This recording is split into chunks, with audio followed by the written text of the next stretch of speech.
Daha önce hiç evde cheesecake yapmayı denemediyseniz bu tarifi mutlaka deneyin derim. Göreceksiniz, çatlaksız mükemmel bir pişirmeyi elde etmek düşündüğünüzden daha kolay. Bu bal kabaklı cheesecake harika kremsi bir dokuya ve zengin aromalarla dolu bir lezzete sahip. Hazırlaması bundan daha kolay olamaz. Hadi başlayalım. Önce tabanı hazırlamakla başlayalım. 250 gram burçak veya yulaflı bisküviyi mutfak robotunuza alın. İsterseniz kilitli bir poşete koyup merdane ile de ezebilirsiniz. Robotta 4-5 kez çekmeniz yeterli. Önemli olan büyük parçaların kalmaması. Evet, bu gayet iyi. Şimdi kırıntıları bir karıştırma kabına alın. 75 gram eritilmiş tereyağını üzerine gezdirin. Kırıntılar eşit şekilde nemlenene kadar karıştırın. Başta yeterli gelmeyecek gibi geliyor ama devam ettikçe hepsinin güzelce nemlendiğini göreceksiniz. Ben bu tarifte yapışmaz ve altı çıkan bir kalıp kullandım. Sadece cheesecake'i servis tabağına kolay transfer etmek için tabana pişirme kağıdı yerleştirdim. Kalıbımın ölçüsü 20 santim. Kırıntıları kalıba alın. Eşit bir şekilde dağıtın. Bardağın tabanıyla bastırıp düzleştirin. Her tarafı eşit olsun.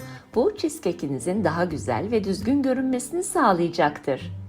Spatula ile kenarları düzeltin.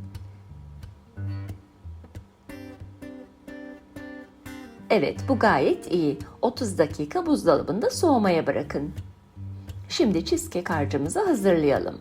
600 gram labne peynir kullandım. Mutlaka suyunu süzün. Oda ısısında olsun. Eğer katı olursa pürüzsüz olmaz. Mikserin en düşük ayarında çırpın. 200 gram krema ekleyin. Yani bir küçük kutu. 2 malzeme karışıp bütünleşene kadar düşük ayarda çırpmaya devam edin. Pürüzsüz ve ipeksi bir kıvam alsın. 1 bardak toz şeker ekleyin. Bardak ölçüm 200 gram. Şeker iyice eriyene kadar çırpmaya devam edin. Kaseyi 1-2 kez sıyırarak karıştırın. Tepeleme 1 yemek kaşığı mısır nişastası, 1 paket şekerli vanilin ekleyin. Yine düşük ayarda çırpın. Oda sıcaklığında ve taze 3 yumurtayı ayrı bir kaseye kırın. Sarılar dağılıp beyazlarla karışana kadar çırpın. Şimdi bunu karışıma ekleyin. Hepsi karışıp bütünleşene kadar çırpmaya devam edin. Malzeme listesini videomun sonunda ve açıklamalar bölümünde görebilirsiniz. Mutlaka spatula ile kaseyi birkaç kez sıyırarak karıştırın. Kasenin dibinde parçalar kalmasın. Pürüzsüz ve hafif bir karışımınız olmalı. 250 gram bal kabağı püresinin üzerine karışımın 1/3'ünü ekleyin. Yarım tatlı kaşığı tarçın, çeyrek tatlı kaşığı yeni bahar,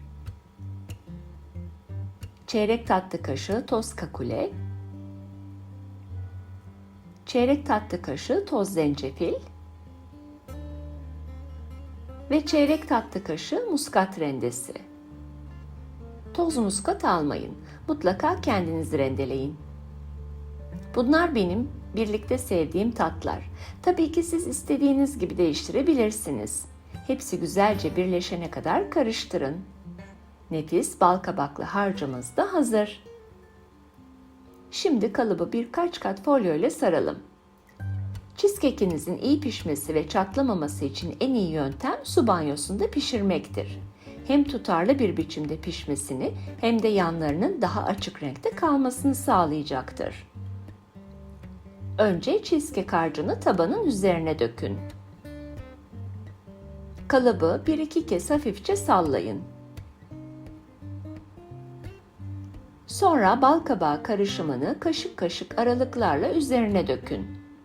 Bu arada fırınınız önceden 160 derecede ısınmış olsun. Pişmesi yaklaşık 1 saat 10 dakika sürecektir. Ahşap bir şişle şekiller yapın. Bal kabaklı karışımın dibe kadar inmesini sağlayın. Cheesecake'iniz pişerken pişme süresi bitene kadar fırının kapağını açmayın. Fırın tepsim büyük olduğu için daha küçük bir fırın kabına koydum. Kalıbın ortasına gelene kadar kaynar su döküp hemen sıcak fırına alıyorum. Evet, bal kabaklı cheesecake'imiz güzelce pişti. Su banyosunda 45 dakika soğumaya bıraktım. Oda ısısına gelince üzerine önce kağıt havlu ve sonra streç film kapatıp buzdolabında bir gece bekletin. Ve kader anı. Gördüğünüz gibi kolayca çıkıyor.